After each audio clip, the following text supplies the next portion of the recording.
Hai, jumpa lagi di channel YouTube aku. Kali ini saya akan mewawancarai seorang dosen dari Politeknik Kesehatan Kementerian Surakarta jurusan akupuntur.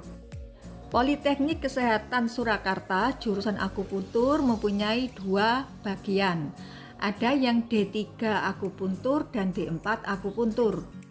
Untuk kalian yang ingin kuliah di jurusan akupuntur, kalian harus bisa menentukan apakah masuk D3 atau D4 akupuntur.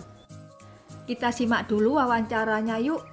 Di Solo ini kan ada D3, ada D4 akupuntur ya? Ya, betul. Nah, saya kepingin tahu apa perbedaan antara D3 dan D4 akupuntur di Poltekkes Surakarta. Ya, baik, terkait dengan perbedaan prodi D3 dan D4 akupuntur, kenapa kok ada level pendidikan seperti itu? Tentu yang utama adalah karena kita melihat sebuah pelayanan itu harus dilakukan secara berjenjang, yang mana ketika di suatu pelayanan formal seperti di rumah sakit seperti ini ya, dibutuhkan suatu manajemen. Ya, dibutuhkan suatu manajemen pelayanan, dibutuhkan suatu kompetensi yang lebih advance di bidang akupuntur. Nah, untuk D3 itu levelnya adalah sebagai praktisi, artinya dia sebagai pelaksana dari terapi akupuntur itu sendiri. Sementara yang D4 itu memiliki kemampuan di bidang manajerial sebuah pelayanan akupuntur.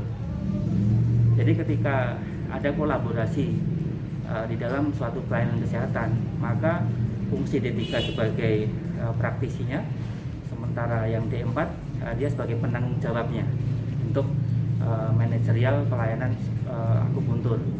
Selain itu juga D4 memiliki kemampuan di bidang riset, ya, artinya melakukan sebuah penelitian untuk pengembangan akupuntur lebih lanjut seperti itu.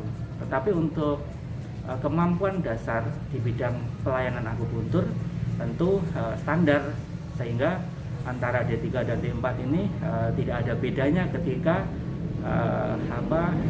melayani masyarakat untuk memberikan terapi akupuntur. Seperti itu, Dokter. Untuk kurikulum mata kuliahnya, ya, bedanya dengan antara D3 D4 ada perbedaan di bidang manajemennya. Apakah di D4 itu ada pelajaran tambahan seperti manajemen, administrasi, apakah seperti itu?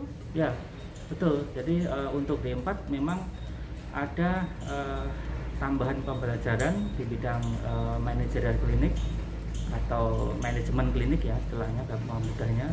Selain itu untuk kompetensi perbedaannya tambahan adalah kalau di Poltekkes Surakarta memang yang D3 akupuntur itu difokuskan kemampuannya lebih adalah di bidang penanganan nyeri dengan akupuntur. Sementara yang D4 akupuntur selain ada kemampuan untuk penanganan nyeri menggunakan akupuntur, juga ada tambahan akupuntur di bidang estetika. Seperti itu. Itu Dokter Retno. Ya, terima. Oh, kalau gitu jelas bagi saya perbedaan antara D3 dan D4-nya. Jadi D4-nya mungkin ke manajerialnya, mungkin kalau misalnya ya, ada satu klinik mungkin pelaksananya yang D3. Betul. Tapi yang misalnya entah kalau di sini sih ada kepala ruangan ya. Mungkin kepala ruangannya seorang D4. Betul, seperti itu. Betul. Cuman kalau di rumah sakit itu kan sesuai dengan undang-undang kedokteran, pasien itu kan harus ada dokter penanggung jawab klinik atau DPJP pasien, ya. Dokter penanggung jawab pasien maksud saya.